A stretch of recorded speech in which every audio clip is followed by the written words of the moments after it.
Michaela, I'm gonna get you together. All the way. Hey, y'all. Welcome back to my channel. I said, hey. Hey. Welcome back to my channel. Hey, y'all. I'm Jazmyn W. Welcome back to my YouTube channel. Baby, we are going to get into it, okay? This is my Married at First Sight reaction video. Y'all know I like to jump right into it, but I must start off with two announcements that I have. Number one, baby, I just took this wig out the box, baby, and it's giving. I told my friend, Crowned by King Low on Instagram, it's crowned with a K, that I want to do it like it's my B-Day wig, honey, and she made it for me. So I'm into it. I feel like, you know, it's half Jocelyn Hernandez, half Karen about to call the police, okay? So I'm into it. I guess the very last thing I'll say is, you know, there are a couple people, and people have said this on my channel before. It's like, oh my God, Jazmyn, you talking about Republicans like we don't care. Republicans are all the same, and baby, y'all are. Leave me alone, okay? Because I talk about everybody, okay? Be quiet. Shh. Be quiet. Be quiet. You are not above getting talked about, okay? And making fun of Republicans is not the same as racism. So somebody tried to say that this week and got blocked, child. Anyway, try again. Making fun of Republicans is not systemic, honey. Shut your ass up. Anyway, let's get to it. Anyway, let's get right into it, okay? I'm very excited. Y'all know on my channel we always start with the most boring couple. That's right. You know what? Let's go ahead and start with, it's really hard this week. Let's start with the redhead and Ryan. The redhead and the Republican, honey. First of all, Ryan says positive things while looking depressed. I wrote that down. Ryan says positive things while looking depressed. He's like, this is going to be such a fun time. Yeah, I'm sad. Your dogs and my dog's gonna get along great. Oh my gosh, why are you shaking? We've talked about how we're concerned for Ryan's mental health, honey. My mom said, I think Ryan is just one of those old country dudes who just doesn't smile a lot and doesn't say much. I think that's really problematic. I think a lot of us, even me, my own grandfather is like an older country man who just didn't say a whole lot. And I don't want to go off on a tangent, but for a really long time, I was so scared of my grandfather because he just didn't say much and I was afraid of him. And it turned out that he was just such a sweet, funny, caring person. He just didn't have a lot to say. But with that being said, I think that, you know, I didn't get to know him until later in life because I had to initiate the conversation. And I'm just afraid that Ryan wants kids so bad. You know, he wants kids so bad, but I don't really see him like opening up emotionally to his kids at all, because I think he needs to go to therapy and try to figure out, you know, what he wants to do differently in comparison to his own father. Preach. The fact that Ryan's father is a complete asshole really sticks with me every single week, and I think that has a lot to do with how like depressed and afraid he is. Of what though? Just in general. He seems very scared and I don't even know what about. So you know, it really concerns me and I wish he would go to therapy just to mentally prepare himself to be a better father, because if he's not mentally prepared, then I think, you know, I think it's just going to benefit him and his kids to be more prepared to have kids. And I know he really wants them really badly. So anyway, I wrote down the redhead and the Republican got the same dog, honey. One just big and one little. I don't like them kind of dogs either. They shed everywhere. I wrote down Baxter. Don't your dog look like that? Is the redhead's dog, I think. That's the dog that's a problem. How are you afraid but your dog is the problem? Right, Karen. You talking about, oh God, I don't know if this is gonna work out. Well, that's because your dog is not nice, girl. What you mean? I have a dog, and I don't think that I'm no dog expert when it comes to, like, I've only had one dog my whole life, the dog that I have now, but I don't think the way that they introduced the dogs to each other was the right way. The show brings you together to have a neutral space. They put you in an apartment. So I think bringing both of the dogs to this new apartment would have been a great opportunity or great space for them to meet at, because neither one of the dogs feels like it's their territory. You know what I mean? If you had just let them into the apartment together, run loose, and y'all just be walking around and stuff, so they don't feel like they necessarily have to protect you, I think that would have been a better situation for the dogs, honey. But y'all met outside on the curb with your dogs on a leash, like, and your dog thought this is a stranger. Who is he? Nobody. Who is he? I don't know him. He's stranger danger is what your dog thought. That's what Baxter thought, honey. And I just didn't think it was a really great way to have their dogs meet. Right, I agree. When the Republican and redhead met in front of Pastor Cal, I think that they looked really happy, or at least the redhead looked very happy, as she always does. Ryan looked confused. Ryan, the Republican, looked uncomfortable. He looked like he had to doo-doo, child. So badly. But that's how he looked. Constipated. Like he's holding in something. He holding in emotion, honey, pain, depression. He needs to go to therapy. Shit. I'm gonna pray for the Republican tonight, child, because, and I have never said that sentence before ever, but he stresses me out, honey. I feel nervous. So and won't say it again. I don't know if he got a lot of anger. I don't know if he carry a gun, child. I just don't know. I don't know. I'm just nervous, and I just want him to just calm down before he does something stupid in a bar, Anyway, he got a gun. At the end of the day, the redhead said, I have a crush on you. I have a crush on him. I have a crush on him. I really do. Okay. Girl, anyway. Who next? That's cute. Anyway, let's move on. Let's move on to Jose and Rachel. Ooh, child, they a mess. My mom said Jose showed Rachel around his house like he was selling it. And I said he was selling it because he wants her to move in. Really bad. Begging. And she don't want to. And she ain't gonna want to. Because I think that Rachel really wants to be married, but not to Jose. But anyway, Jose showed Rachel his ugly ass couch. Oh yeah, look, it reclines. We don't care, Jose. It's ugly. It's brown. A brown leather couch that reclines. We do not care. I'm supposed to be excited about it? Okay. Here's the thing. Rachel walked around the house very leery of whether she was going to accept anything in the house in the first place. Then she ran into the great white board instead of the great white shark. I don't know if y'all... Anyway. Girl. She ran into the great white board. Child, do I have a booger? Girl, oh my gosh. Anyway, she ran into the great white board. And the only thing that I kept thinking to myself is, does Jose have a computer? Right. Is he up to speed? Does he have a laptop? Has he heard of Excel? Google Docs? The internet? Why is everything written out on a whiteboard? Right. Does he have a notebook even? Like, we keep talking about how strategic and how Jose likes strategy and all of that. But you writing on a whiteboard? What is this? The 60s? Baby, what is this? A different world? You might as well have one of those big things with big old pieces of paper on it that you could just flip over every time you have an idea. Then get you a Google Docs. Sign up for Gmail. I bet you Jose has an AOL email address. He do. Or Yahoo. Baby, come to the 21st century, honey. Come into 2021, baby. We're in 2021. Okay, this ain't 99. Okay. We don't do Windows, babe. Anyway, I'm actually on Windows, but you know what I'm saying. Y'all get what I'm saying. Anyway, we picked up what you was putting down. Jose walked into Rachel's apartment and said, "Wow, what are you gonna do with these jugs?" I would have thrown them out. Maybe she wants to recycle them.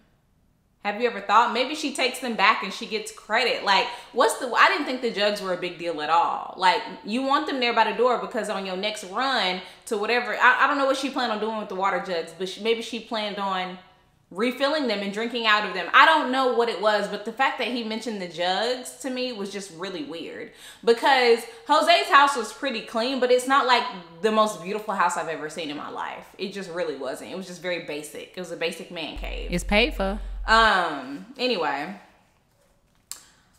Jose said something that was really interesting. He's like, we're married now. We're going to put all of our money into one account. Married people have separate accounts. All the time. You don't have to put all your money into one account. Plenty of married people have separate accounts, Jose. What makes you think that now just because you are married, you have to have one account where all of your money goes in there so that you can be in control? I just really think that Jose just wants to be in control. Facts. That's what it's really about. But if you notice here, there's a theme here. All of the women are much more lenient when it comes to how they spend their money, and all of the men are a lot more frugal. And not to go on a tangent, but I think it's because men put a lot of weight on providing. They do, because that's what society says that men should do. They should provide. So that is very important to them. The fact that a man can pay bills and do all the things that they're supposed to do financially and take care of their family is a really big deal for the men who care about it. And you can just really tell because there is a pattern here. And then the women are typically, care more about life experiences and spending time, experiencing things together, and are a little bit more lenient. Because there's not a lot of pressure on women to have those same values or whatever. So I'm seeing that play out on this show. Yes. So I think it is all about balance. That's even a little lesson from my own marriage. I'm the same way. My husband is very good with money, and I'm just like, let's go on vacation. But when you're with somebody who is really trying to stay on track and has a lot of financial goals, baby, you're not gonna be able to go on vacation every month, Rachel. I'm sorry, babe. Right. I'm sorry. It's just not gonna happen. So I think both of them are gonna need to compromise. Jose's gonna need to go on vacation when Rachel's really, really, really wanting to go, and Rachel don't have to cut back. You ain't gonna be able to go 50 places and bring back a pencil every time, honey. No. Or a pen. Go around the corner and get you some Asian food if you getting ready to get on a plane. Getting antsy. Go get you some Ethiopian, child. And you can't go to Ethiopia, but you can get you some Ethiopian food down the street. That's gonna be your compromise. Anyway. And sit down somewhere. I'm trying to figure out when Jose and Rachel had sex. Yesterday. Cause 2 days ago y'all said y'all didn't, but today y'all said y'all did. So when was that? On the plane? They lied. It was all a lie. Anyway, somebody at the dinner with all the couples said that they thought that they lied about having sex, didn't they? I think it was like Bow or somebody. Or Johnny. Not Bow, but Johnny. And I think Johnny might have been right. Jose and Rachel lied in front of everybody, and they had already slept together. I think they did. That's my story. I'm sticking to it. Okay? I don't care what nobody says. Anyway, let's move on. Let's move on to... Who, girl? Come on. Let's move on to Bow and Johnny. Speak of the devil. I don't have very many notes this week because the episode, the first hour was just literally like dragged on. The second hour is where things got good. And plus I was tuning everybody out the whole time. So anyway, well, Johnny said, hold on, he's going to compromise on some of the things that I guess Bow can't compromise on. The only thing I said is, here we go. Johnny compromising on a clean cootie cat is very odd to me. Very strange. That's not what you compromise on. Johnny, you will compromise on your wife not taking a bath, but you can't compromise on other things. That is really, really odd to me. I don't know how Johnny picks what he's going to be irritated about.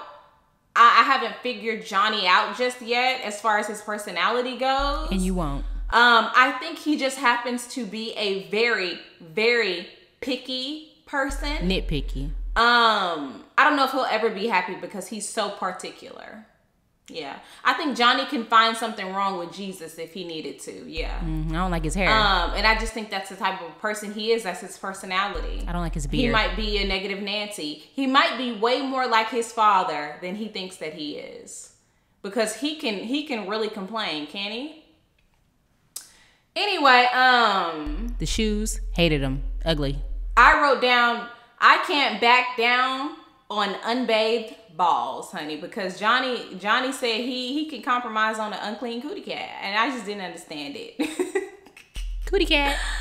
Anyway, we're talking about snoring again. Boring. Oh my God, we've talked about this every single episode. Who cares? You snore, big deal. Like, oh my gosh, go to therapy, Bow.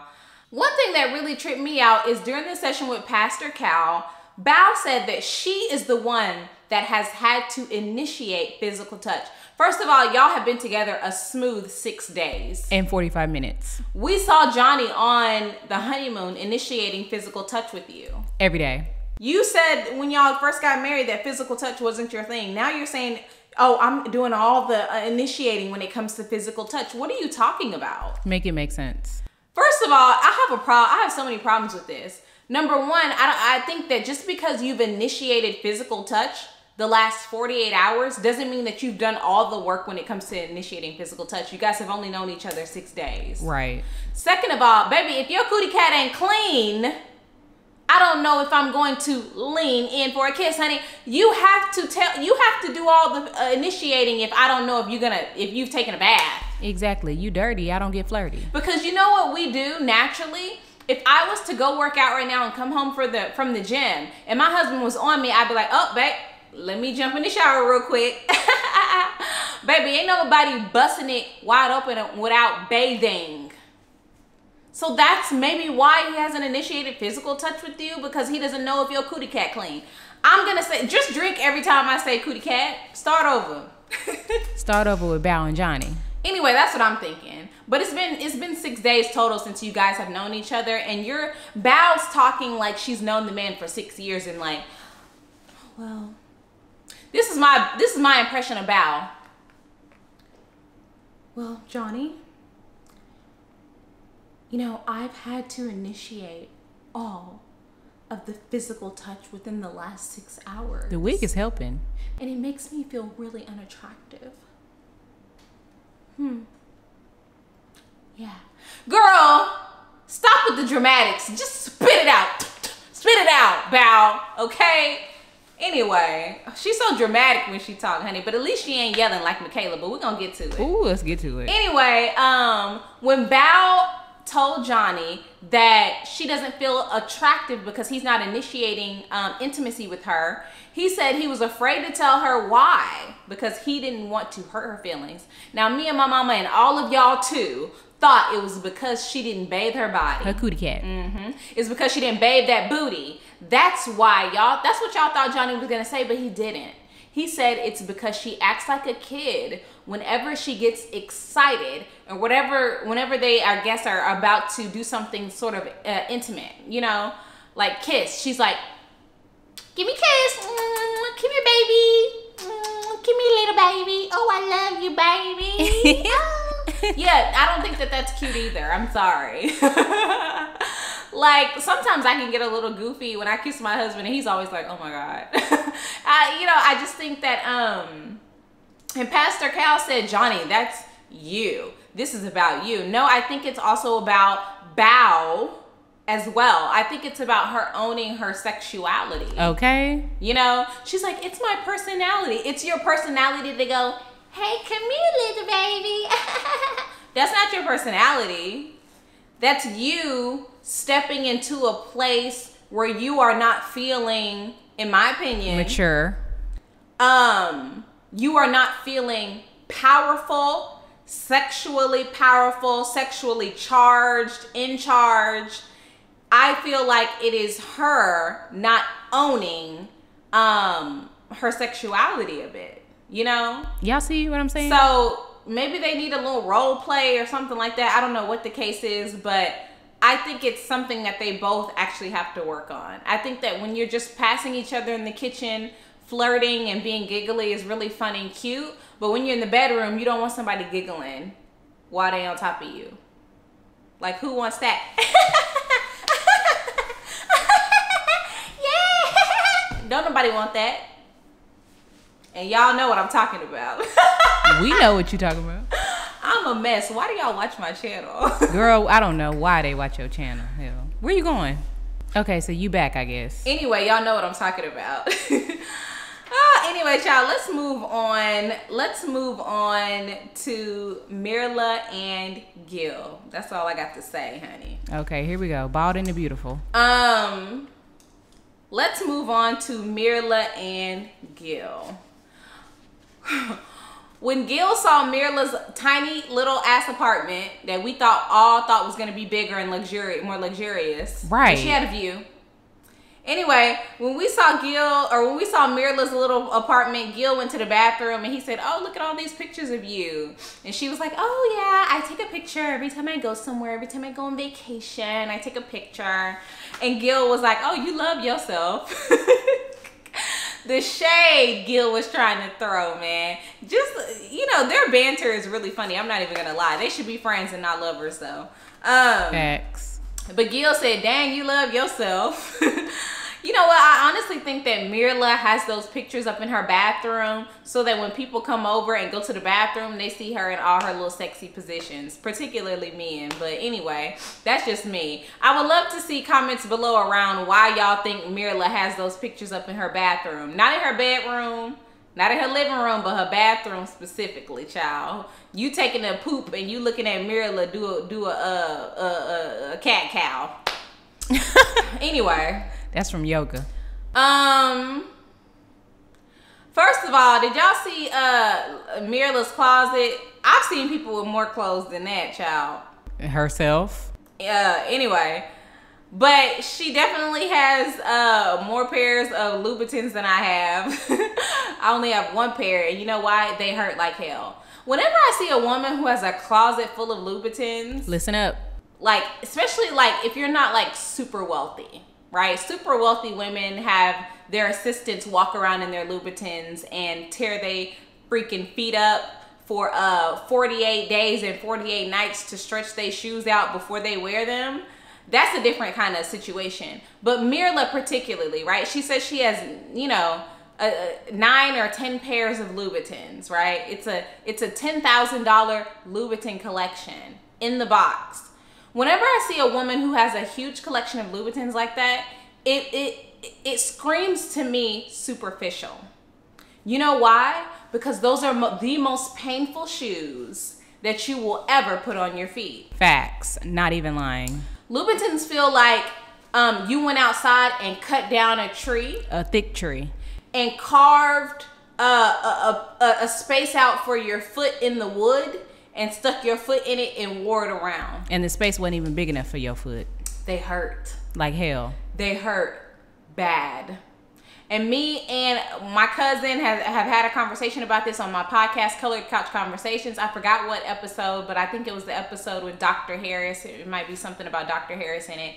We talk about how Louboutins aren't worth it and how Jimmy Choo's and I think she names a couple other high-end brands that are much more comfortable. So whenever I just see a woman that has a lot of Louboutins like that, I'm like, baby, this is just for status, because those shoes are not comfortable at all. Anyway, let's move on. You've educated enough. I wrote down, if you have $10,000 a year to spend on shoes, because Mirla said that she shops, whenever she buys Louboutins, she buys about 3 pairs at a time. Okay, so we can assume they're around $1,000 each, with more or less. And she says she does that 3 times a year. So 3,000, okay, times 3, we get to $9,000 a year. So I said, if you have about $9,000 or $10,000 to spend on a year, an additional income to spend on shoes alone, where's your house? Please point me to your address, baby. Your residence, your mortgage. Anyway, I wrote down, Gil's dog looks really nice. I liked his dog. It looked like a sweetheart. It shook like it was trying to shake Mirla's hand. He brought it. It just looked like a very sweet dog. So it was disappointing me that Mirla didn't see the sweetness in Gil's dog, because it just looked like a sweetheart, She said, "Oh, you're going to kiss your dog?" Well, I think she mentioned something about how that's going to prevent Gill from getting kisses. Like, the more he kisses the dog, the less opportunity he's gonna get to kiss her. Oh wow. The dog probably kisses better anyway, to be honest. Like, for real. Mirla seems like her kisses it's like kissing an ice cube. Or they burn. Like, I don't even know if Mirla's like a warm-blooded animal. I don't know if Mirla is a mammal even. I think that when she opens her mouth, it's like Arctic ice comes out from within her chest. So kissing her would probably be quite chilly. Liquid nitrogen. I wrote down, no kisses for Gill. No intimacy. Oh, no intimacy. WTF. Gill told Mirla today in front of Pastor Cal that if I don't get any kisses by the time that this process is over and decision day comes, I will not be staying married to you. And I actually do not blame Gill. At all. I think that if Mirla goes, it's hard to say, you know, because once you get past halfway through the process, then, you know, she might start, you know, giving him kisses or whatever. But, you know, I wouldn't be with somebody who wouldn't kiss me either. Who wants to be with somebody who won't even kiss you? Low self-esteem people. Like, I really feel like if my husband didn't kiss me for 6 weeks, when he came into the house, baby, I'd be packed up and gone, child. Every item. Because, baby, you got to put out before I get out, honey. And we ain't talking about Jordan Peele either. Anyway. That was a good one. Mirla has a low sex drive, I think. I said, Mirla, wake up. Pastor Cal and Gill over here having a conversation with each other, and Mirla going, okay, she falling asleep like Joe Biden, child. Wake up. Girl, if you don't wake up, we talking about you. You don't have nothing to say, Mirla? Did the producers cut out all of her comments? What is she about to say? And why didn't Pastor Cal make her say something? Right. We need an answer, Mirla. Why haven't you kissed this man? Explain. Speak up. Okay? Spit it out. Anyway, I wrote down no kisses, no marriage. I don't know what it is with Mirla. I really do think she has a low sex drive, or she's just simply not interested in Gill. Both. Let me know what y'all think. And finally, last but not least, honey, because, you know, whose least is a tough competition. We have Michaela and Zach. Oh my goodness, this is too much. Michaela and Zach. Zach brought Michaela flowers. That was sweet. Michaela bought Zach a 1-week anniversary gift. That was sweet. Did y'all notice that Zach said we have a lot of catching up to do to miss out for the old times, and he's talking about in the bedroom, honey. Okay, Zach, calm down. Sex. I wrote down Zach's dog was so pretty. I love that chocolate dog. I don't even know what kind of dog that was. But it was so beautiful, right? It looked like Zach, didn't it? That was cute. So let's get into it. Okay, because we waiting. Let me just say that this situation was so stupid that I only think that I know what happened. Yeah. Okay? I could very well be wrong about what I think happened. I said, did I zone out or eat a chip and miss something? Was the crunching too loud in my head for me to hear what happened before? Like, what happened? Because I'm confused. This is what I think happened. Zach said the night before that he was going to, and I'm assuming it was pretty late. I wish they would have told us what time they went to sleep. But Zach said, I'm going to go put the dog to sleep in the other room. What, he using a drug or what? First of all, I've never heard of anybody putting a dog to sleep. Did he drug the dog or what? If I went to go put my dog to sleep right now, as soon as I moved and left, he would wake up and be like, what we about to do? Exactly. Dogs are not like babies, okay?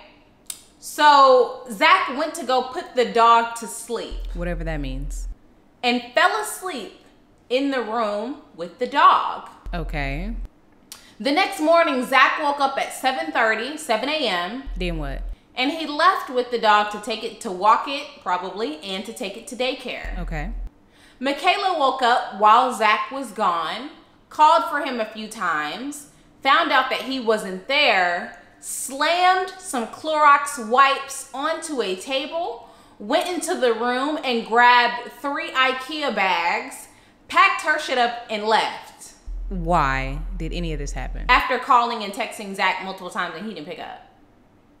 Zach returned to the apartment at around 9:30, 10 o'clock, 10:30, which they didn't show, but I wish they had. So he says. And Michaela wasn't there, and he went on about his damn day. What are we arguing about? I'm confused. The only thing we should be discussing is the lack of communication. It's like, hey, you know, when I woke up this morning and you weren't here. Where were you? Oh, I went to walk the dog. Oh, I went to go take the dogs. Oh, I called you a few times and you didn't pick up. Why? Oh, I ain't see my phone. Oh, because I didn't see it or whatever, I would have said, wow, you know what? I understand that you're used to being by yourself, but you're married now and you have somebody who's concerned about you, who you live with. So whenever you get up and move around, it's not that I'm trying to check in on you. I just want to make sure you're all right. Also, lost my father, have sort of a fear of being abandoned in general. So it's also going to help me, like, not have anxiety. And that is how you explain how you feel. And Zach say, oh, okay, I didn't think about it like that. You're right. I've just been married for 6 days. Great. What would you like for dinner? You want to eat something together tonight? Why was this a thing? Why were we crying at all about this? And slamming things. I wrote down, Zach left, so she left. Did I miss something? Why did you pack your IKEA bags, Michaela? All 3 of them. And that's all. Did you just only bring those things? He left without saying bye, so you packed your shit. You need to go to therapy. Immediately. Michaela needs therapy as bad as Ryan at this point. Worse. You woke up and saw that he was not in the house and you slammed Clorox wipes down on the counter. Imagine, Clorox. What did the wipes do to you? Did they leave too? Were they empty when you opened them up? Right, girl. None of this makes sense. I'm like, is this a made up argument? What is up with this? Then, hold on. I wrote down, I'm so confused. The Clorox wipe said, no, please, not us. Michaela said in front of Pastor Cal, I've been partnered with someone who's as challenging. What's challenging about Zach? Nothing. Zach's missing a few bricks, I think. He's just very immature. I think that Zach is not done maturing for sure. I think that his brain is still developing like a teenager's. Yeah, he's 17. Yeah, I don't think he understands maturity and, just letting somebody know where he is because he hasn't comprehended marriage. Life with a person yet because he's 27 years old. In man years. And he's immature. So I don't think Zach is challenging at all. I think he is like most men and you have to tell them what you have a problem with because they don't know, okay? One thing I try to get a lot of women to see is men do not know. They just don't know. They don't know anything. They don't know a lot of things. You have to explain to them how you feel. Thoroughly. So the fact that Zach didn't communicate the way that she wanted and she got up and left and had a tantrum is also giving me underdeveloped. Teenager, yes. Yeah, it's giving me middle school, Michaela. Adolescent. You slammed Clorox wipes, baby? Why? What's going on with you? It's giving me... You need to figure out how to handle your emotions and communicate. I'm just so confused, y'all. I don't know if this is confusing. I'm confused. I don't know. I wrote down the insecurity, honey. The low self-esteem. Mm-hmm. With an N. Yep. Low self-esteem. What? That's the only reason. In therapy, Zach says, I really can't talk about this anymore. That is something that introverted people say when they're exhausted from talking to you about the same thing. And Michaela, you can tell she kind of likes to argue. She shriveled up in the corner on the couch. I'm scared. Oh my gosh, Jazz. Who are you, Viola Davis? Girl, you need a therapist. Therapy should be a requirement before people come on this show. You should have a 6 weeks of therapy before your 6 weeks of spending with this person. Because... And I want to see it. I simply don't get it. I understand Michaela lost her father. I understand she cried and said he was a good man. I think that if you are that emotional, if you are that emotional, why did I say it twice? Girl, what? If you are that emotional about a man, I almost said it again. If you are that emotional, period, about a man getting up and leaving in the morning without telling you goodbye, baby, you have work to do. After 6 days of knowing him. And this is really your third day seeing him because y'all ain't been together. You really don't even know the man. At all. And you have that type of tantrum, I think that you are very fragile emotionally. Yeah. Ooh, ayúdate. I don't even know if it's ayúdate, honey. But she needs help. Anyway, listen, that's the end. That's everything I gotta say, honey. None of this made sense. Not even my review. But I hope y'all laughed and stuff, because that's what this is all about. And this is just a little reminder for y'all. We come to my channel to laugh. Point blank. And make fun of people. First and foremost. If you don't like something that I say, if you don't like my videos, let me help you. Okay? Let me know so I can block you. It's really not. Baby, it's nothing. I'll help you out. It's nothing but a G thing. Okay? Bye. Bye.